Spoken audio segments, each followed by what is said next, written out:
Well, it's an area that's fondly called the French Quarter now, but we didn't call it that back then. Just called it home, Queen Street, right behind the Huguenot Church. That Huguenot Church was kind of like my playground, along with the Swansons and the Linton and a few other misfits. It was a great neighborhood. WTMA was right around the corner, right next to the Dock Street. And in those days, we could walk over to WTMA, and Henry was the custodian there. And Henry was a fella, he drove a big old rusty bike with a big basket, kind of like the one that Sam Stoney rode around. And Henry, when I guess I'd had to have been 3 or 4, I saw him on Queen Street, and I said, "Henry, my mother's going to have a baby." And he says, "Is it going to be a boy or a girl?" And I said, "I don't know, Henry, but I know it's going to be black or white." And he was so blown away by that comment, laughing all the way down the street, that he went over to my dad's office and told him what I had said, slapping his knee the whole time.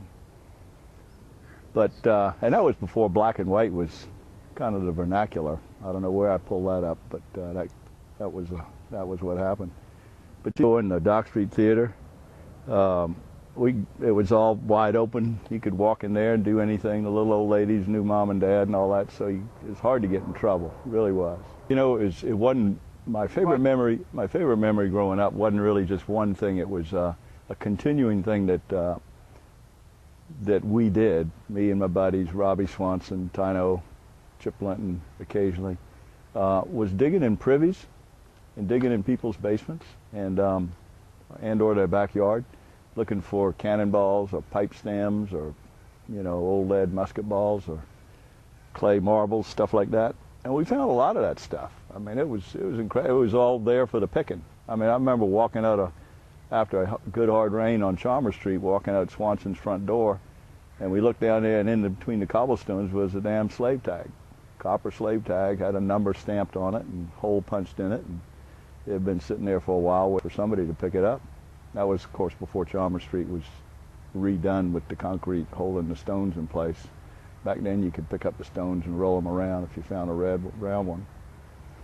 But so I guess my favorite memories were digging in privies. You know, we could go down Church Street and knock on a door, and they'd ask you your name, and, "Oh, I know, you're Mary and Bob's son." And that would give you an entree into the basement or into the privy or something like that, usually. And so we would do that. We had a great collection. Occasionally we'd find a cannonball, and Ms. Swanson was the go-to person. She'd collect the cannonball and then call the minesweeper, somebody at the damn Navy base, and they'd come get it and drill a hole in it or blow it up or whatever they did. But once it got out of our hands and into their hands, we never saw them. We got one back with a hole in it, but the rest of them disappeared. But anyway, so that, and the other thing was something that I don't know who started it, but was climbing walls.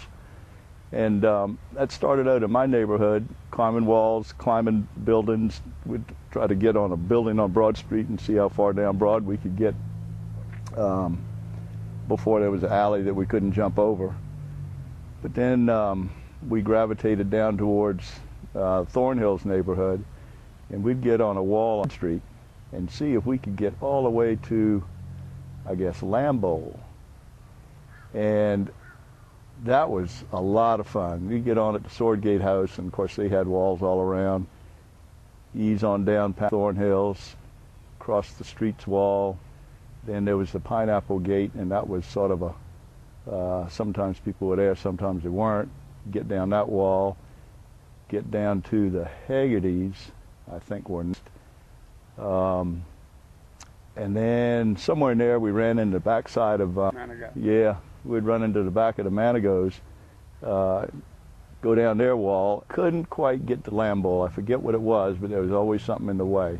But that was it might take 2 afternoons to get all that far, because you had to stop and talk to everybody's maid and sort of smooth things over. And I never forget that the maid that came out at the Manigos, we happened to have BB guns with us, and she asked us if we could collect some robins for her for a robin pie. So that was an instant entree there. We could always get goes if we give her a few dead birds.